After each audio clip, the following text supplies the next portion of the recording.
वाक्य विचार।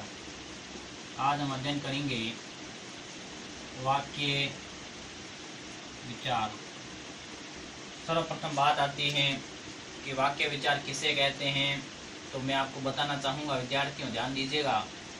विशेष क्रम में संयोजित शब्दों के सार्थक समूह को वाक्य कहते हैं। किसे कहते हैं? सर्वप्रथम परिभाषा लिखेंगे।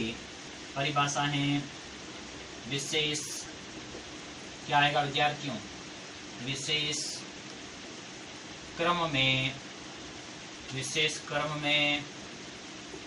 संयोजित, विशेष क्रम में संयोजित शब्दों के सार्थक समूह को, विशेष क्रम में संयोजित शब्दों के सार्थक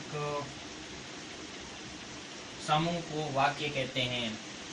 विशेष क्रम में संयोजित शब्दों के सार्थक समूह को वाक्य कहते हैं। बिल्कुल सरल परिभाषा है, समझ में आ गई होगी। विशेष क्रम लिखा है, पहले आएगा कर्ता। सामान्यतः वाक्य का क्रम ये रहता है कि पहले कर्ता आता है, फिर क्रम आता है और अंतिम में क्या आती है? क्रिया आती है। जैसे राम विद्यालय जाता है, राम विद्यालय जाता है। तो इस वाक्य को अगर हम ध्यान से देखें तो सर्वप्रथम कर्ता आया, फिर कर्म आया और अंतिम में जाता है, क्रिया है। तो विशेष क्रम में संयोजित, संयोजित का मतलब एक व्यवस्थित क्रम होना जरूरी है वाक्य बनाने के लिए, नहीं तो वाक्य अशुद्ध हो जाता है। इसलिए विद्यार्थियों ध्यान देने योग्य बात यह है कि पहले कर्ता आए, फिर कर्म आए और अंतिम में क्या आनी चाहिए? क्रिया। अब हम पढ़ेंगे वाक्य के अंग। क्या पढ़ेंगे विद्यार्थियों? वाक्य के अंग पढ़ेंगे। तो वाक्य के सामान्यतः कितने अंग होते हैं? 2 होते हैं। पहला आएगा उद्देश्य। पहला क्या होगा? उद्देश्य। और दूसरा होगा विधेय। क्या होगा? विधेय। याद रखना है, वाक्य के कितने अंग होते हैं? 2 होते हैं, पहला उद्देश्य और दूसरा विधेय। अब बात आती है कि उद्देश्य किसे कहते हैं। तो उद्देश्य पर ध्यान देना है सबको कि उद्देश्य किसे कहते हैं। ध्यान दीजिएगा सभी विद्यार्थी। उद्देश्य के बारे में लिखेंगे तो ध्यान दीजिए, वाक्य में जिसके बारे में, वाक्य में जिसके बारे में जो कुछ कहा जाए, जो कुछ कहा जाए उसे उद्देश्य कहते हैं। क्या कहते हैं? उद्देश्य कहते हैं। जैसे राम पुस्तक पढ़ता है। क्या कहता है? राम, राम पुस्तक पढ़ता है। इस वाक्य को अगर ध्यान से देखें तो वाक्य में किसके बारे में कुछ चीजें कही गई हैं? तो राम के बारे में कुछ कहा गया है कि वो पुस्तक को क्या कर रहा है? पढ़ रहा है। इस वाक्य में वाक्य का कर्ता ही उद्देश्य कहलाता है, वाक्य का काम करने वाला ही क्या कहलाता है? उद्देश्य कहलाता है। इस वाक्य का राम जो है, ये वाक्य का क्या कहलाता है? कहलाएगा उद्देश्य कहलाएगा। अब बात आती है विधेय की। बिल्कुल सरल है, विधेय किसे कहते हैं? बिल्कुल सिंपल परिभाषा है, उद्देश्य के बारे में जो कुछ कहा जाए, उद्देश्य के बारे में जो कुछ कहा जाए, जो कुछ कहा जाए उसे विधेय कहते हैं। उसे क्या बोलते हैं? विधेय कहते हैं।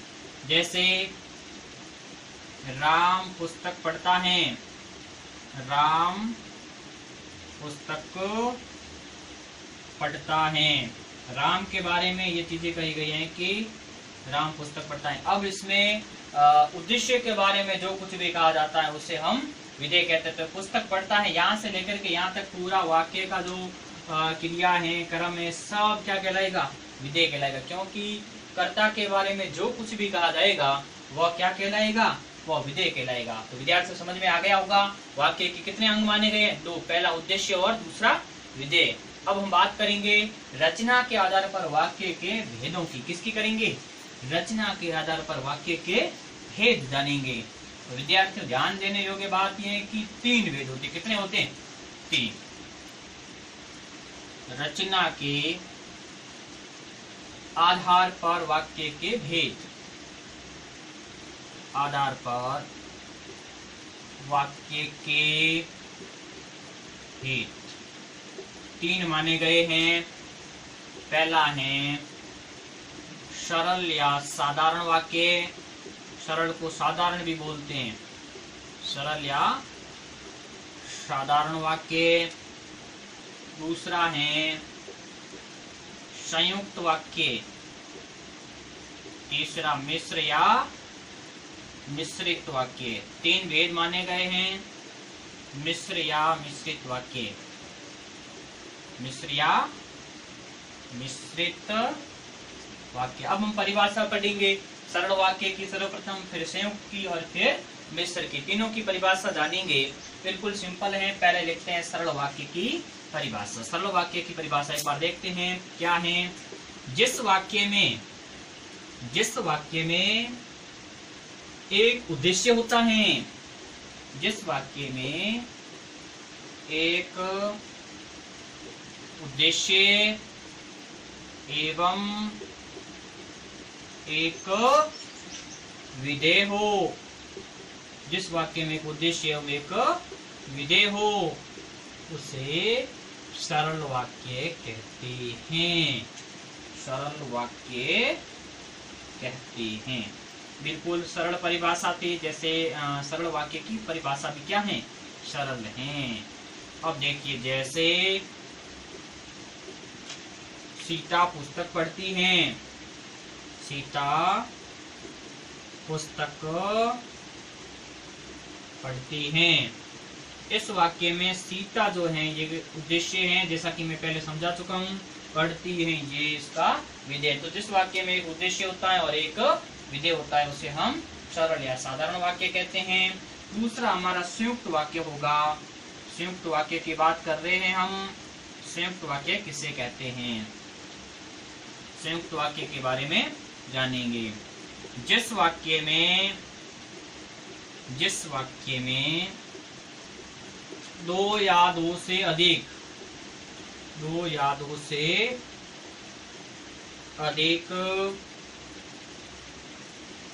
सरल वाक्य हो,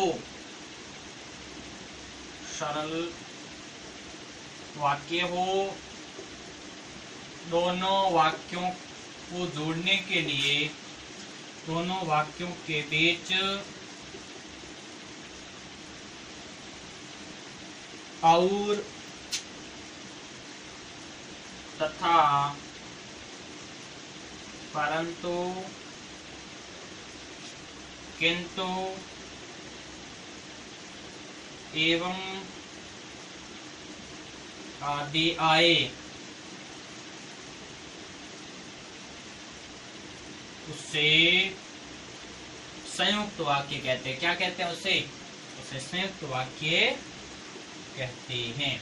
अब इसके कुछ एग्जाम्पल लेंगे कि संयुक्त वाक्य जो हैं उसके कुछ उदाहरण लेंगे हम। तो देखिए विद्यार्थियों, जिस वाक्य के अंदर 2 या 2 से अधिक क्या होते हैं? सरल या साधारण वाक्य हो। अब इसके उदाहरण देख रहे हैं। जैसे राम पत्र लिखता है और मोहन खेलता है और मोहन खेलता है। दोनों वाक्यों को जोड़ने के लिए और आ रहा है, तो दोनों वाक्य सरल वाक्य, दोनों को जोड़ने के लिए एवं आ सकता है। यहाँ पर परंतु आ सकता है, बल्कि आ सकता है, किंतु आ सकता है, परंतु तमाम शब्द आ सकते हैं। समायोजित शब्द हम कह सकते हैं, इनको जोड़ने के लिए जो शब्द आते हैं उनका प्रयोग किया जा सकता है। अब हम बात कर रहे हैं मिश्र या मिश्रित वाक्य की। किसकी करेंगे? मिश्र या मिश्रित वाक्य। तीसरा भेद है मिश्र या मिश्रित वाक्य। मिश्र या मिश्रित वाक्य, जिस वाक्य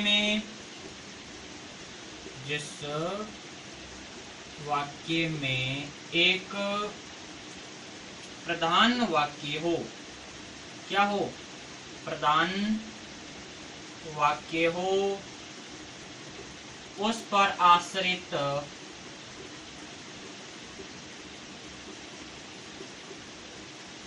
कोई अन्य उपवाक्य हो। कोई अन्य उपवाक्य हो,